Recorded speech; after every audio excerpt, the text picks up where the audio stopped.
Alper Abişi kanalında soның ізбасарлары бар екендігін дәлелдеп, бүгінгі күні отырардан абайтану олимпиадасынан Әшіров атындағы жалпы орта мектептің 10-шы сынып оқушысы, өзіміздің шәкіртіміз Қалдыбай Таңшолпан қызымыз республикалық абайтану олимпиадасының 2-ші орын алып келіп отыр. Арнайы құттықтауға осында анасы және сыныптастары, ұстаздар қауымы, аудандық білім бөлімі әдістемелік кабинетінің меңгерушісі Дархан Полатханұлы және мектеп директоры Әлхан Әсілханұлы құттықтау сөзді Дархан ағай өзіңізде. Қаракөз апай мына жетекшісі. Құрметті ұстаздар, шәкірттер. Таңшолпан қызымыз құда қаласа өткенде республика олимпиадаға қатысушы. Білімді әр уақытта тасы жарып шығады дейді ғой. Құтты болсын. Құда қаласа бұдан да жоғары жетістіктерге жете бер. Бүгін Отырар ауданы 12.000-нан аса оқушымыз, 2.000-нан аса ұстаздар қуанып жатыр жетістігіне. Алла барлық осы жетістік алған шәкірттерімізді жұмысты болсын.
Құрметті бүгінгі біздің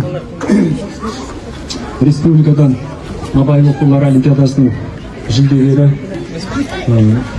Таңшолпан шәкіртімізді және әріптесіміз Қаракөзді күшік алу іс-шарасына қатысушы барлық біздің ұжымдастар және біздің шәкірттеріміз үлкен іс-шараның куәгері болып отырмыз. Жаңа күтіп алу сәтінде де жақсы тілектер айтылды. Тілек ешқашан аздық қылмайды. Жақсы сөздер айтқан сайын біздің жақсы істерімізде аша беретін болады. Сондықтан тағы да құтты болсын дейміз. Жалпы бітіруші түлектер әпкелері, өзінің сыныптас құрдастары, қалған сіңілі інілеріне жұғысты болсын осы мектептегі. Жалпы аудандағы, облыстағы деп айтады. Үлкен жетістік, жаңада айтылған, тағы да айтамыз.